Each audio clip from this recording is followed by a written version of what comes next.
kalau Indonesia akan meningkat, GDP-nya pasti akan meningkat, itu saya percaya sekali.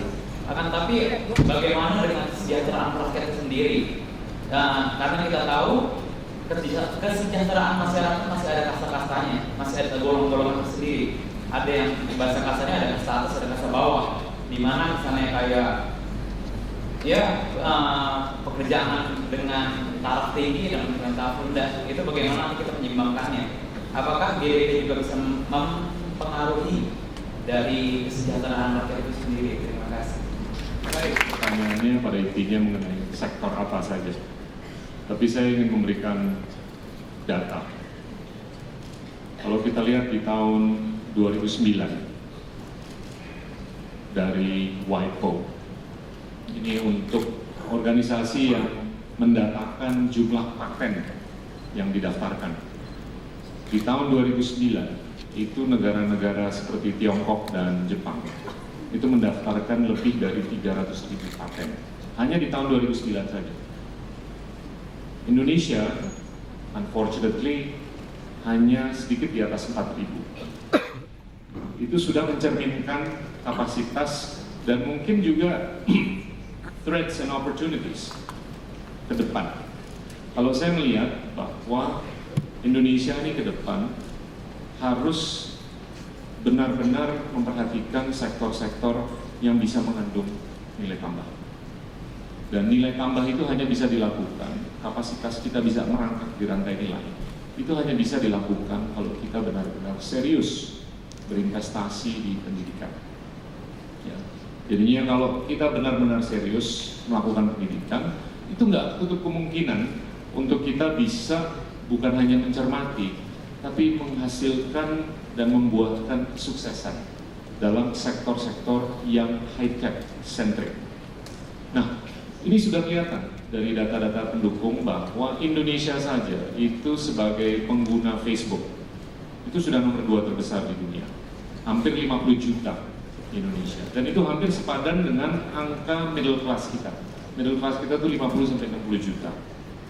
Nah, Twitter kita sudah nomor 3, tapi kalau dari sisi penetrasi kita nomor 1 di dunia. Walaupun ya pasti adik-adik semua nge-tweet kan. Ada yang nggak nge-tweet, tunjuk tangan? Oh ada satu, saya juga nggak nge-tweet. Tapi ini menunjukkan walaupun broadband penetration rate kita masih minim sekali, kurang lebih 5%, tapi dengan mobile telephony itu kita sudah bisa meng-circumvent ya, untuk kepentingan penggunaan Facebook dan Twitter. Kalau saya melihat justru ini ke depannya, apapun yang kita harus lakukan, ini harus mengandung nilai tambah. Dan kalau bisa, setinggi mungkin di rantai nilai ini. Nah, saya rasa itu sangat memerlukan penyikapan yang taktis dan juga strategis dalam 5, 10, 15, dan 20 tahun ke depan ini. Tanpa investasi di pendidikan sulit sekali. Jadinya sekali lagi, kalau kita mengacu ke ulasan yang tadi mengenai akumulasi PDB kita dalam 18 tahun ke depan ini, kurang lebih 60 triliun. Jadi kalau kita mau berbisnis di sektor apapun, ya kalau bisa yang lebih ada value added. Karena kalau tidak ada value added, ya kita akan sangat menghamburkan masa depan kita. Sebagai contoh, kalau kita ngerok tanah kita mendapatkan boksit. Boksit itu kalau kita murnikan menjadi alumina, itu multiplikasi nilainya puluhan kali. 1 banding mungkin 25-30. Dari alumina menjadi aluminium itu sampai 50-60 kali. Nah, sayang kan kalau kita ambil boksitnya, kita kirim ke negara mana, di mana mereka memurnikan itu menjadi alumina, aluminanya dikirim ke negara mana lagi untuk dimurnikan jadi aluminium, terus panci-pancinya dikirim ke Tanah Abang. Kita beli pancinya di Tanah Abang yang sudah memultiplikasi nilai 60-70 kali, sedangkan kita hanya bisa dapat 1 perak saja. Nah, konsep ini harus diaplikasikan untuk beberapa sektor yang sangat bisa membuahkan bukan hanya kesuksesan ekonomi, tapi kalau menurut saya harus bisa membanggakan diri kita sendiri. Dan ini juga perlu digarisbawahi, bukan zero sum game.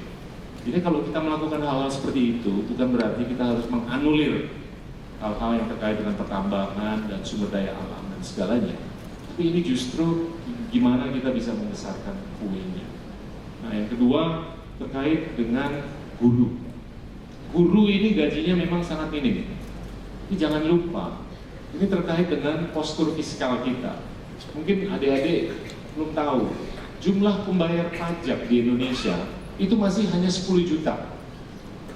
10 juta manusia, termasuk korporat atau perusahaan-perusahaan. Perusahaan-perusahaan yang bayar pajak itu cuma setengah juta.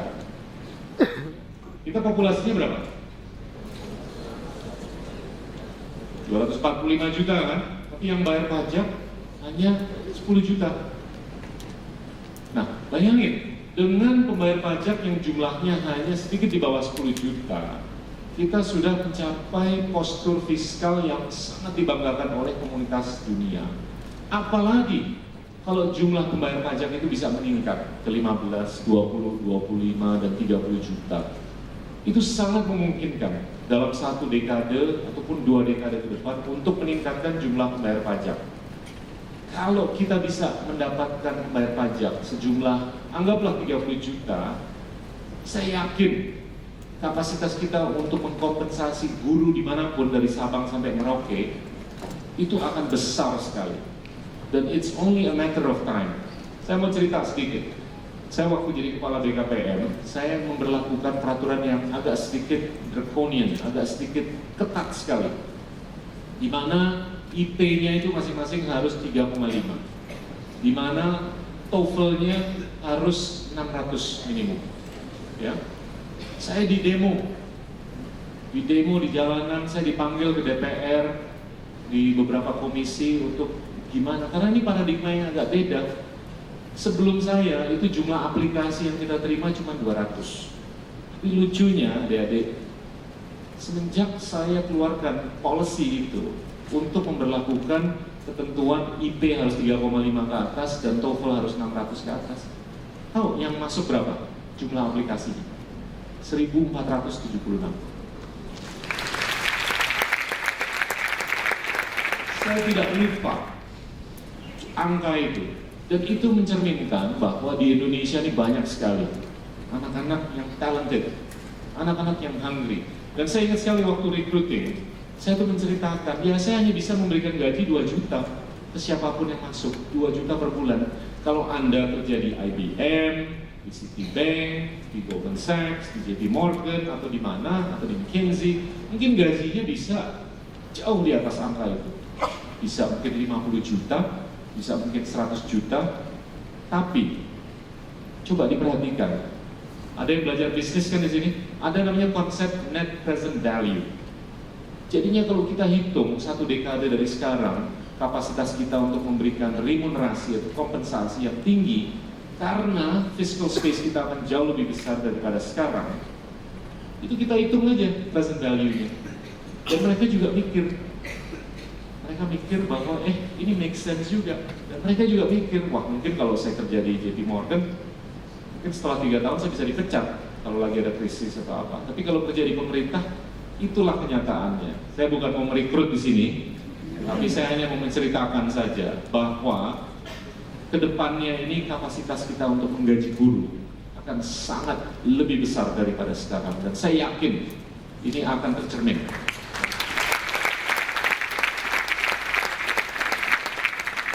Yang ketiga itu temanya terkait dengan kesejahteraan. Oke, PDB boleh besar, tapi apakah ini terbagi rata? Apakah Gini coefficient-nya itu akan terus berkurang? Ada yang tahu Gini coefficient di sini? Gini coefficient itu adalah koefisien yang mengukur betapa terdistribusinya kesejahteraan nasional. Semakin kecil, semakin baik. Semakin besar, semakin jelek. Nah, ini saya mau memberikan data lagi. Di 2 tahun terakhir ini, investasi itu bukan hanya meningkat dahsyat 25-30% per tahun, tapi distribusi investasi ini semakin tersebar. Di tahun 2009 hanya 18% dari total investasi itu dimobilisasi di luar Pulau Jawa. Only 18% of total capital formation took place outside Java in 2009. In 2010, 33% of total investments took place outside Java. What does that mean? Money is moving out of Java to Flores, to Nusa Tenggara, to Papua, Maluku, Sulawesi, Sumatra, and all that. And guess what it was in 2011? In 2011, 41% of total realized investments took place outside Java. And guess what the number was in the first semester of this year? The number for the first semester of this year is 47%. It means Pak John Riyadi tadi memberitahu saya bahwa kurang lebih 30% dari populasi mahasiswa di UPH itu datang dari daerah. Dan ini membanggakan, bukan hanya ketertarikan untuk belajar di sekolah-sekolah yang bagus seperti UPH, tapi dana investasi itu sudah mulai ngalir ke daerah dengan presentasi yang lebih besar.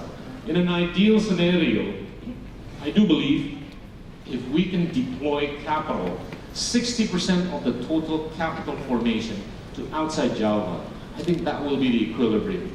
That will be able to help distribute kesejahteraan. Nah, sekarang tinggal gimana penggunaannya. Kalau dana sudah masuk ke daerah untuk digunakan untuk kepentingan investasi, pabrik, jalanan, apapun lah. Nah, ini tinggal pemimpin-pemimpin daerah. Now, here's the trick. How have I been able to change that number from 18% to 33% to 41% to 47%? Kalau saya ke Sulawesi Selatan, saya duduk dengan gubernurnya, saya nggak ngobrol mengenai Sulawesi Selatan. Saya ngobrol mengenai Sulawesi Barat dan Sulawesi Utara. Gubernur dari Sulawesi Selatan panas kan? Kok ini orang hanya cerita mengenai Sulawesi Utara dan Sulawesi Barat? And it works.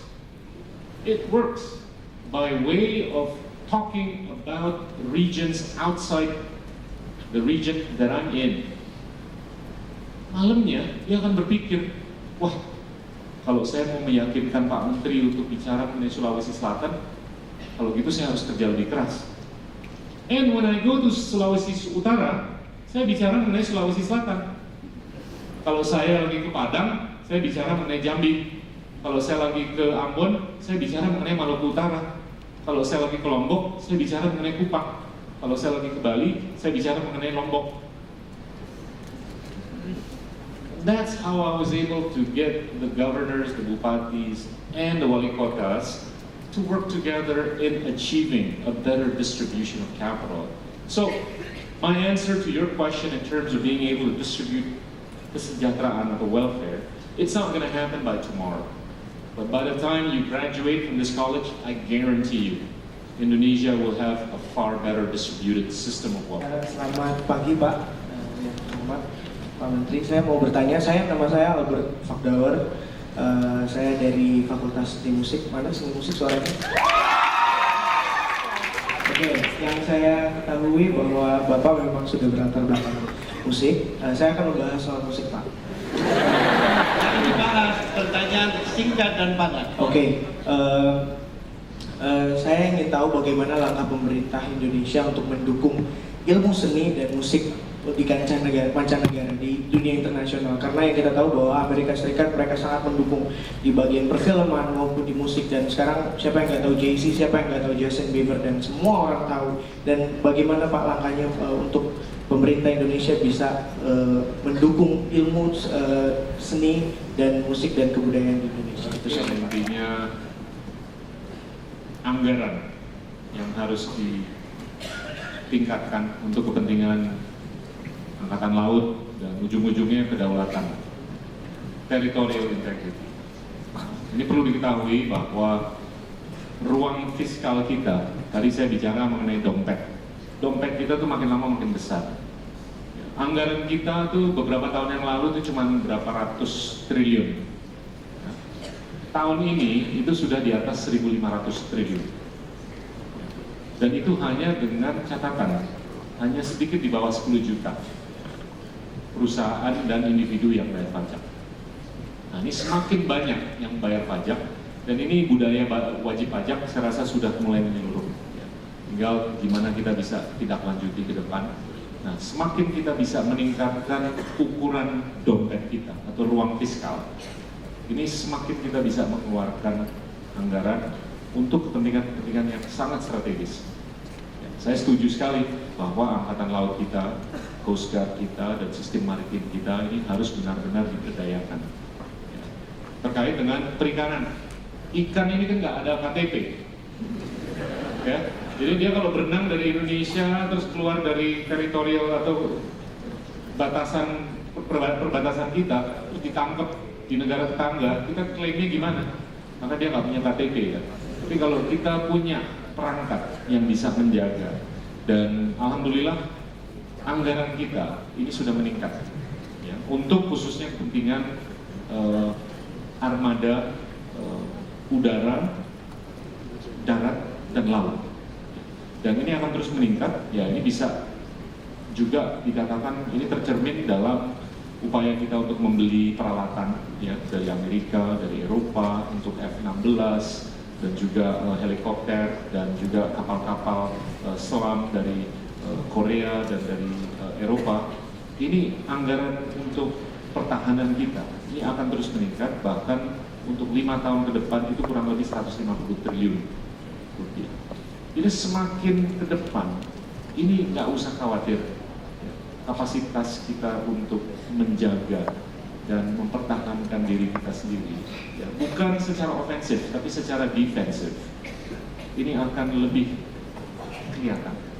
Jadinya saya tidak terlalu khawatir bahwa kapasitas kita untuk memperkuat aparat itu akan kuat sekali. Ini balik-balik ke ruang fiskal. Nah, ruang fiskal ini terkait dengan pertanyaannya Anda, dan juga yang tadi mengenai kesejahteraan, dan yang tadi mengenai guru, dan juga yang berikutnya. Kalau yang berikutnya ini terkait dengan, mungkin yang musik dulu ya. Yang musik ini menarik, karena ini dekat sekali dengan hati saya.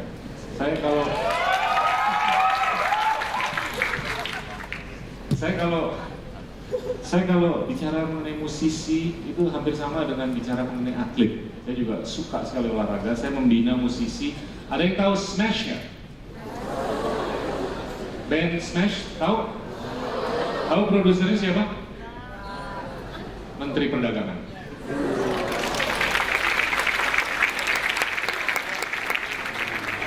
Ada yang tahu Tompi? Benar? Ada yang tahu lagunya Selalu Denganmu? Tahu yang main piano siapa? Menteri Perdagangan.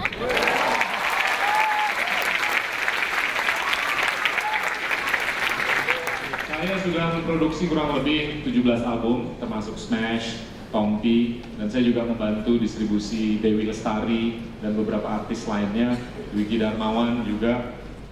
Karena memang saya dulu gagal jadi musisi, jadi ini balas dendam sekarang. Nah, kalau saya lihat ke depan, untuk kepentingan artis, musisi, dan atlet, itu harus ada penyikapan fiskal.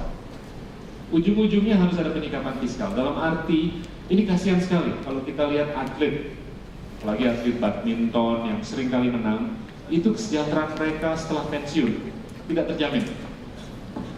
Nggak ada yang tahu kan? Mereka tuh nggak punya pensiun. Dan kalaupun mereka menang, dapat trofi, dapat piala, dan dapat hadiah uang, itu tidak tax deductible. Sedangkan kalau di negara-negara seperti Singapura, di Malaysia, atau di Amerika Serikat dan Eropa, itu mereka bisa mendapatkan tax deductible. Tax deductible itu artinya kalau mereka mendapatkan hadiah, anggaplah $1.000, itu tidak dikenakan tax lagi. Ya. Nah, kalau di sini itu masih diklasifikasikan sebagai pendapatan yang harus dikenakan pajak. Kasihan. Atlet ini sudah sangat berjaya dan sudah mengkontribusikan kejayaannya untuk kebanggaan kita semua, tapi tidak diberikan kompensasi. Dan kompensasi itu harus ada pendekatan fiskal. Sama juga dengan musisi. Musisi saya kasihan sekali. Banyak teman-teman saya yang sudah menulis lagu, berkarya, lagu-lagunya itu hak ciptanya tidak terlindungi. Nah, ini harus dikedepankan, semangat-semangat untuk mengokohkan hak cipta. Dan juga kalau mereka mendapatkan hadiah atau apa, itu untuk kita bisa membina. You know, the thing that makes America great, it's not just the invention, it's the innovation. Jadi gimana kita bisa mengembangkan sesuatu yang sudah di-invent menjadi sesuatu yang lebih bagus. Steve Jobs itu cannot be credited for discovering and inventing, tapi dia menginnovate. Teknologi tablet itu sudah ada dari 30 tahun yang lalu, tapi dia menginovasikan konsep itu dan membuat konsep itu sangat seksi. Karena apa? Minimalis dan simple. Nah, sama dengan musisi, sama dengan atlet, kalau mereka berkarya ke depan ini, ya kalau bisa pemerintah, tapi untuk sementara belum bisa, Bapak Ibu sekalian. Karena kita masih punya kepentingan untuk melakukan desentralisasi fiskal. Sekarang, udah 55% dari anggaran kita sudah kita desentralisasikan ke daerah. 10 tahun yang lalu, sedikit sekali. Jadi prioritasnya ini ada.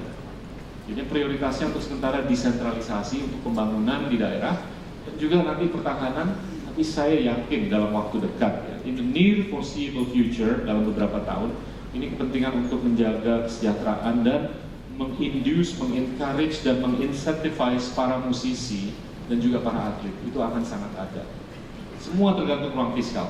Nah, yang pertanyaan kedua terkait dengan kebanggaan.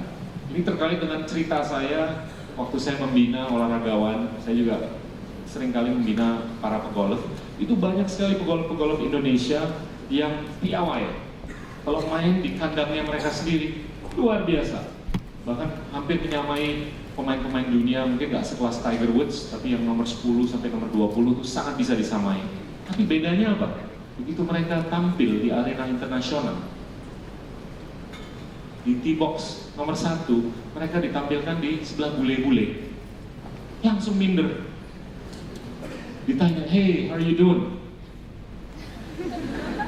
What's your name? Karena dia nggak bisa bahasa Inggris. Karena dia nggak tahu bahwa PDB Indonesia itu nomor 15 dunia. Karena dia nggak tahu bahwa PDB Indonesia itu terbesar di Asia Tenggara. Karena dia nggak tahu bahwa populasi kita itu 250 juta. Karena dia nggak tahu dan dia mungkin belum mampu untuk memproyeksikan bahwa Indonesia adalah demokrasi terbesar nomor 3. Tapi kalau dia tahu, saya yakin keyakinan dirinya itu akan lebih tercermin. Jadinya kapasitas untuk bangga berbangsa itu sangat dibutuhkan dan tidak mustahil. Jadi siapapun yang datang dari Purworejo, Kediri, Flores, dari manapun itu harus bangga. Mulai dari situ, dan kebanggaan itu dan kepercayaan diri itu akan tumbuh semakin kita berpengetahuan. Jadi semakin kita bisa meningkatkan profisiensi teknis ataupun non teknis, itu saya yakin kita akan sangat bisa bertampil di arena internasional.